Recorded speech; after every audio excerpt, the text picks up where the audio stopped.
piefiksējām savus izdevumus, bet nebija tās skaidrības, no kura gala tad ķerties klāt un kaut ko reāli darīt. Jā, mēs redzam ienākumi, izdevumi, bet ko tieši ar to iesākt, nebija nejausmas.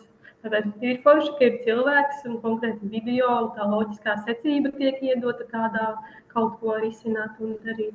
Ļoti noderēja. Tev diezgan daudz pietrūkst atbalstīt tās savas vajadzības un savas vērtības arī par to, ka tu biji tāds diezgan liels taupītājs un krājējs. Un, kā tev iet ar šo te?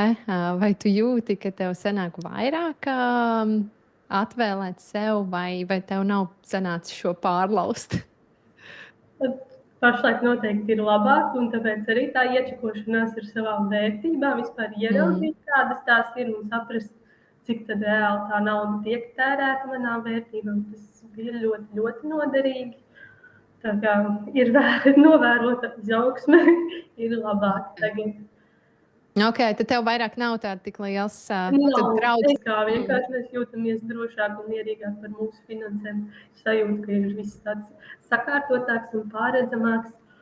Tas pats par 2., 3. pensiju līmeni, ka tur ir sakārtots, drošības pilvens ir izveidots, ja iepriekš likās, jā, viņu vajag, bet cik lielu un kā tieši viņu visveiksmīgāk, kur viņu glabāt, tad arī tās lietas bija tādas, ka teorētiskās zināšanas saprotam, ka vajag, bet līdz praktiskajai tai darbībai kaut kā neizdevās tik. Vairāk esam sākuši runāt par finansēm. Drīzāk varētu teikt, ka vispār esam sākuši runāt par finansēm. Ja iepriekš varbūt par kādiem lielākiem pirkumiem notika kaut kādas apspriedzes, tad tagad vairāk notiek tādas iečakošanās par mūsu plānotajiem izdevumiem, mērķiem un kā mums iet un kur varbūt vajadzīgi kādu uzlabojumu. Tas arī ceļš uz sakārtotām finansēm noteikti ir ceļš, ko ir vērts iet. Noteikti ir vērts pievērst uzmanību savām finansēm, jo pat ja ir labi, tad varbūt labāk un visticamāk, ka dzīvojam kaut kādā nedaudz ilūzijā, ka principā jau viss ir labi, bet kad izdodas ieraudzīt to reālo bildi, tad var daudz labāk. Un kas ir cilvēki, kam tu varētu ieteikt šo makeover programmu?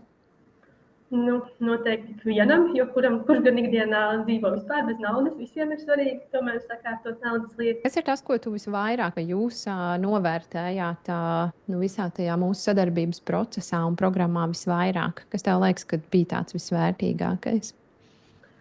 Man šķiet tas, ka bija jau visādas teorētiskās zināšanas un tas informācijas joklis bija tik plašs, ka bija tā strukturēta, tas praktiskais darbību plāns, kā tiešām nonākt līdz kaut kādam rezultātam. Ja iepriekš bija vienkārši tik daudz, ka nezinu, kur ķert, kur grābt, tad bija tā strukturēta, pārredzama viss šī programma. Arī, protams, tā individuālā pieeja, kas skatās konkrēti mūsu situāciju, mūsu ciparus, un tas nav tā vispārīgi un bezpersoniski.